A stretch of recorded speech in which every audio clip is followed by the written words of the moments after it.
The 5-room dungeon is a critical piece of infrastructure that supports one of the core aspects of fantasy tabletop role-playing games. More than just a handy way of making dungeons quickly, it is a structure that invites creativity. Once you understand this format, you can quickly and easily make all sorts of dungeons and exploration encounters that are narratively satisfying. The 5-room dungeon is to D&D what the hero's journey is to screenwriting. Welcome to Mystic Arts, where if you remind me you have dark vision, I will kill you. My name is Daði, I'm a professional writer and director, and I've been DMing for over 10 years. If you're new to D&D and you've already run your first game, your list of upcoming tasks may start to expand wildly. You'll likely made a couple of mistakes, so you'll end up flipping through the rules to see what you can improve on for next time. You might go back and read through additional passages in the player's handbook, or expand your learning to the Dungeon Master's Guide to find advice more tailored to the experience behind the DM screen. You might even want to jump straight into world building and start crafting an entirely new reality. And if those things excite you, don't let me stop you. Prepare the things you want to prepare, but personally, I don't think those should be your next objectives. Those ideas are all good, and you'll leap at them when the opportunity arises, but right now, you should focus on your main objective. After you've run your first session of D&D, you should run another session of D&D, and after that, another. That is the only way to master that dungeon. So your next task is much simpler. Run more sessions. I'm going to suggest that you prepare your second session from scratch. Yes, from scratch. It's easier than you think. All you need to make is a 5-room dungeon. 5 rooms. You can think of 5 rooms. It's easy and fun. And if you run loads of games of D&D, I invite you to stick around and find out exactly how to stretch this gameplay format to cover any one session of D&D. There is a bunch of online blogs that discuss 5-room dungeons. There's also a whole bunch of YouTube videos by other people talking about the exact same concept. But here's what I think they're missing. The 5-room dungeon isn't just a dungeon with 5 rooms. It's a structure, like a story structure. It's an easy way to build your story through a formula that invites creative thinking, but also a way to dissect and understand stories. That's the value of structure. It's both prescriptive and descriptive. Structures exist in all forms of media. They dictate how we think about art. In screenwriting, for example, stories have 3 acts, 8 sequences, an inciting incident, a climax, and a dark night of the soul. The hero's journey has a bunch of steps like that. Call to adventure, crossing the threshold, and then they return with the elixir.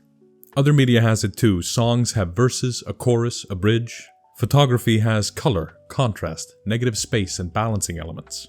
Cinematography has the same, but it adds movement, motivated or unmotivated. Dungeons have rooms. And a brief aside here, when we say dungeons, we mean locations where adventure takes place. And when we say rooms, we mean areas within that location that feature self-contained content. Just because I'm talking about dungeons doesn't mean that it's an underground stone cavern with vaulted ceilings or whatever. A dungeon can be a windmill, a mansion, a tower, a palace, a city square, a spaceship, or the inside of a dead Titan corpse that now prepares to awaken once more. That last one sounds fun. Let me write that down. This means that the 5-room dungeon doesn't have to have 5 actual rooms. Or be a dungeon.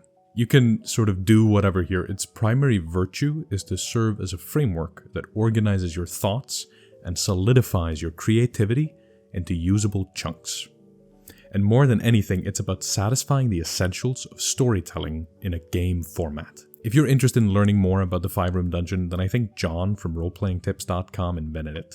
There's a book out and everything, go check him out. The formula itself spells out an arc in 5 rooms. The entrance, the puzzle, the setback, the climax, and the resolution. I wrote a version of this called All Hail Gek. Link in the description. Matt Colville's Delian Tomb is a 5-room dungeon, as is the Cragmaw Hideout from Phandelver, and loads of one-page dungeons you can find online. Go check out r/one-page dungeon for more. What makes a 5-room dungeon so good is a combination of 2 factors. First, they're easy to make. Like really easy. You could make one just before a session starts. I've made them up on the spot as we play. Experienced DMs, give that a go. Stretch your muscles. Second, they're easy to finish. Every 5-room dungeon that I have made and run has been completed in one night. Easy to make, easy to finish. What's not to love? For the sake of example, let's imagine we're making a dungeon together right now. And if you're a new DM, this could be your second session. If it actually is, you have to promise that your third session you make your own 5-room dungeon. Deal? Cool. When I make dungeons, I start by picking a theme. I don't mean theme like in stories this time, I mean a theme like a coat of paint, basically. Is this a goblin dungeon or an orc dungeon? Ratmen in the sewers, kobolds with a little dragon, spiders and creepy crawlies, fae, aberrations, celestials, a multiplanar bonanza. It all depends on what inspires you.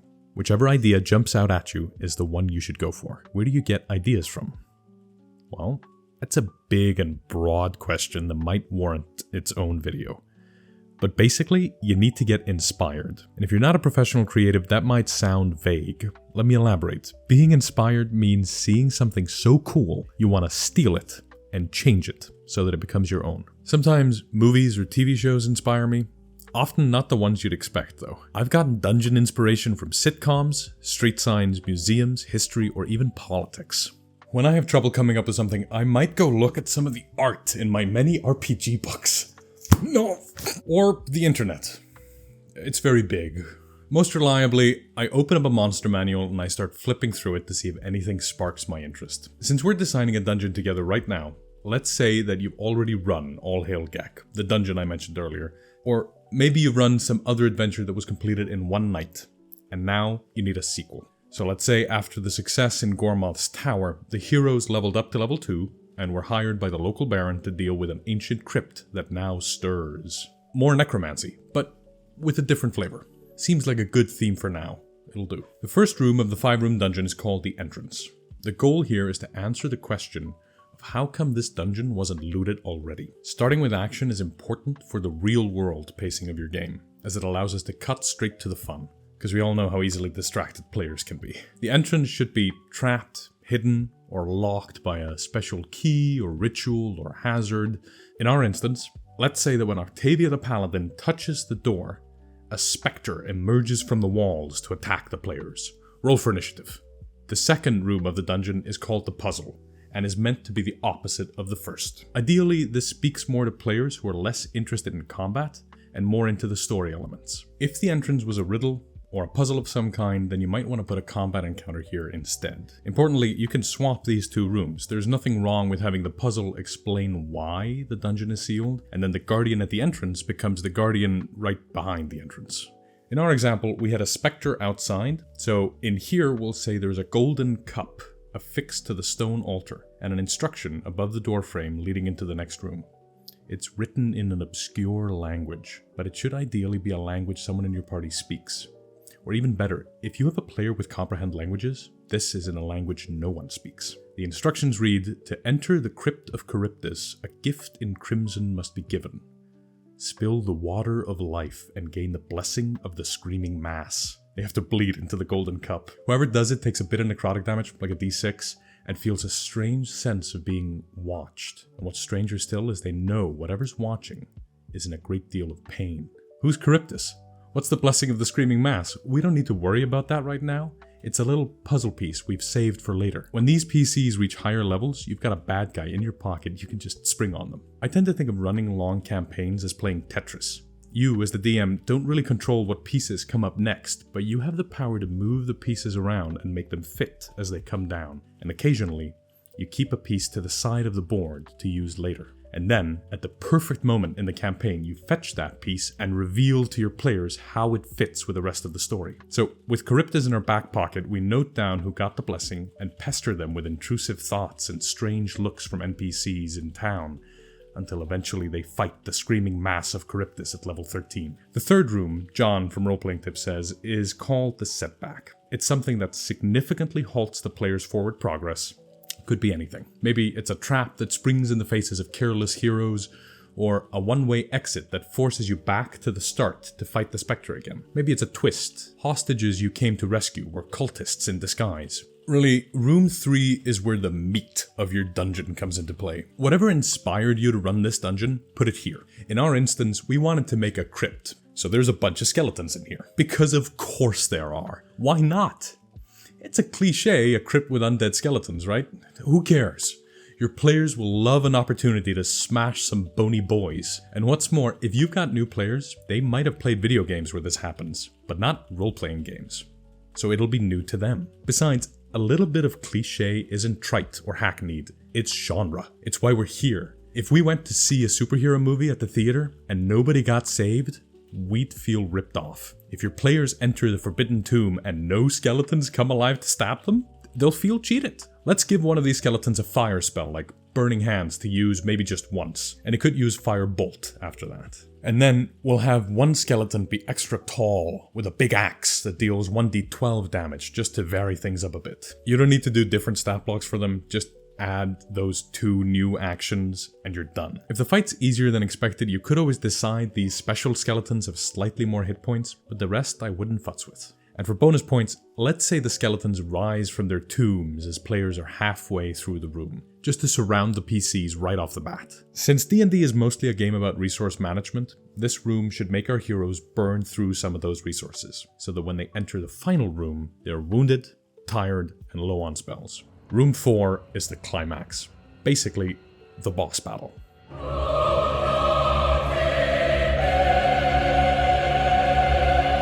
Every time.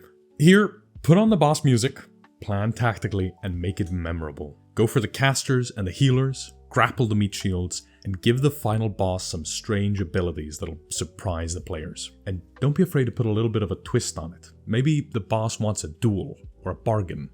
Maybe there's a monologue, or the boss has some good arguments that the party starts to agree with, before revealing that they're a twisted piece of garbage that needs to go meet their maker.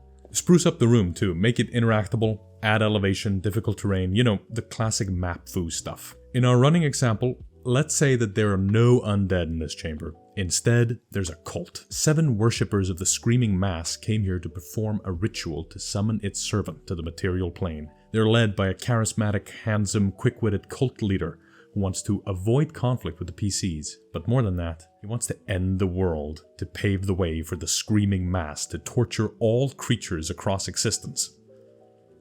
And then you play Cleric Beast. Room 5 is the resolution. I tend to think of this one as either one of 2 things, the reward or the plot twist. You could either have there be a secret chamber with more loot in it, or you could turn the player's victory into a sudden slice of humble pie. What's great about RPGs is that you could make that decision in the moment. I often prepare a twist villain for exactly this reason. Instead of fudging dice or fudging hit points, you can fudge the story. If your main villain goes down like a chump in one round, you could choose to have the Screaming Mass's servant emerge from the cult leader's corpse, wailing in pain. You ask everyone for Constitution saving throws and add a banshee to the initiative. Only describe this one as a mass of organs and mouths that gurgle and scream. Gross. Though, be careful with that one. If you add a big scary monster into the mix when everyone's low on resources and the party loses because you decided to randomly add a new challenge, it'll feel bad. Like really bad. Players are far more willing to lose on their own merits than they are on the DM's. However, they also love an encore they can beat to death. I'm not saying don't do it, I do it all the time, just be careful. We could decide this plot twist happens right there in the boss fight room, no need for an actual separate room. Remember, the 5 rooms are really 5 scenes in an adventure location. The word room isn't special here. You could also decide that the boss battle really was the last fight, and let the players loot the dungeon before heading back to town. If you do that, however, I suggest leaving a little complication anyway. Trapped loot, a puzzle, or yeah, another fight. In All Hail Gek, it was a mimic. Spoilers, by the way. The original author of the 5-room dungeon suggests a number of scenarios on his blog for all of this. Link in the description. And I think the resolution is a good spot to seed future adventures. Tie this adventure into the setting with clues and hooks. 5 rooms then. Entrance, puzzle, setback, climax, and resolution. Think of a theme and apply it to 5 rooms, and you've got a dungeon you can run tonight. Hell, you could run it an hour from now. And if you've used all the prep time you had to watch this video, run the Crypt of Charybdis. I don't have a map, you could make one up. Get a group together and go play. You got no excuse. If you're especially ambitious, you can of course stack a number of 5-room dungeons side by side and end up with a bigger dungeon. You could have each floor be 5 rooms, divide your dungeon into areas so that each have 5-room dungeons in them. Obviously, there are a million ways to play D&D, and even in the games I run that rely heavily on 5-room dungeons, it's not the only thing I do. There are sessions that take place completely in town or in dialogue or exploring, and not everything needs to be 5 rooms. An adventure location could just be 1 fight. But even then, a lot of simple fights could be improved by adding 5-room style elements to it. Let's say, for example, you approach the enemy bandit camp. There are scouts watching the perimeter, the guardians at the entrance. There's a wide clearing. How do the PCs cross it? That's the puzzle. There's a big fight against the bandits in the camp, the setback, and then the bandit chief comes out at the tent, and now it's a boss fight. And when it's all said and done, the players loot the tent only to find some dark truth about the bandits' real plan. The resolution. That is the value of good structure. Once you get it, you can apply it anywhere, and your games will improve when you do. The structure of the 5-room dungeon is a lot like episodic television. That kind of monster of the week stuff. X-Files, Supernatural, Doctor Who. I love Doctor Who. Those TV shows, by the way, are usually written with 5-act structures in mind, because they typically have to account for ad breaks. The writers then format the show so that they get to an exciting peak in the story, just as they cut to ads, so that the audience sticks around. Only, you probably don't have to cut to ads. Unless you're playing online or something? Streaming? I guess if anyone from the cast of Critical Role is watching, this is for you. So if you're looking to run a more episodic campaign where a load of largely unrelated short adventures are strung together into a narrative by virtue of the players experiencing all of it, then this is definitely for you. You can even rip off those TV shows and make sure the resolution usually includes a hook into the next adventure. Or if you're running a sandbox campaign, loads of hooks that lead to loads of locations, and then you let the players choose. String a few of those together and you've got yourself a campaign. You don't need a massive overarching plot or some grand scheme. At least not for now. You could develop one as you go along. Who knows, maybe Charybdis will be a fantastic campaign-ending boss fight down the line. Or maybe it's something completely different. Maybe the next dungeon you make has another villain you name drop and they become your final end boss. There's no pressure to figure it all out now. Just go make stuff. Figure out the entrance, puzzle, setback, climax, and resolution, and you've gotten a whole adventure done. In an hour! And it's narratively satisfying, to a modern scriptwriting standard. Finally, sprinkle in something to steal, someone to talk to, and you're golden. That's a good session of D&D. It's really that easy. And that's where we'll pick it up next time. Thanks so much for watching this video. If you found this video useful, let me know in the comments or by hitting the like button. And if you want to see more videos like this, then consider subscribing and hitting the bell to be notified when we release new videos. On this channel, we talk about how to dungeon master and how easy it can be. Until next time, keep studying the mystic arts.